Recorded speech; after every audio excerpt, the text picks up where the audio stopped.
సత్యవేడు నియోజకవర్గం కేవీబీపురం మండలంలో నందమూరి తారక రామారావు 29వ వర్ధంతి సందర్భంగా సత్యవేడు నియోజకవర్గం మహిళా అధ్యక్షురాలు వరలక్ష్మి పాల్గొని నందమూరి తారక రామారావుకు నివాళులర్పించారు. ఈ సందర్భంగా ఆమె మాట్లాడుతూ ఎన్టీఆర్ మహానటుడు నందమూరి తారక రామారావు పార్టీ స్థాపించి ప్రజల ఆదరాభిమానాలు అందుకున్నట్లు ఆయన వారసుడిగా నారా చంద్రబాబు నాయుడు రాష్ట్రాన్ని అభివృద్ధి వైపు నడిపిస్తున్నారని ఎన్టీఆర్ని గుర్తు చేసుకోవడం తెలుగువారే తెలుగువారిని గౌరవించడం అన్నారు.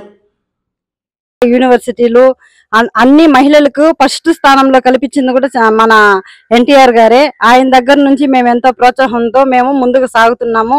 ఇలానే ఇంకా కూడా మేము మహిళలు అందరము ఎన్నో అభివృద్ధి కార్యక్రమాలని మేము జరుపుకుంటూ ఇదేలాగా ఈ రోజు టీడీపీలో పనిచేస్తూ ఆయన స్థాపించిన పార్టీలో ఉండడం మాకెంతో గర్వకారణం అని మేము చెప్పుకుంటా ఉన్నాము. ఇదేలాగా ఆయనని ఎప్పటికీ మర్చిపోని ఈ 18వ తారీఖుని మేము గుర్తించుకుంటూ స్మరించుకుంటూ ఈ రోజు ఆయనకి ఘన నివాళులు అర్పించడం జరిగింది. ఈ రోజు ఆయన్ని మేము చాలా గొప్ప వ్యక్తిగా స్మరించుకోవడమే కాకుండా ప్రజల్లో నటనకి అదేలాగా ప్రజల గుండెల్లోనూ మరిచిపోని దేవుడు ఎవరంటే మా ఎన్టీఆర్ గారే. ఈ రోజు ఆయన స్థాపించిన పార్టీని కూడా ముందుకు తీసుకుని వెళ్తున్న మా చంద్రబాబు నాయుడు కూడా ధన్యవాదాలు తెలియజేసుకుంటూ జై చంద్రబాబు నాయుడు, జై తెలుగుదేశం, జై నారా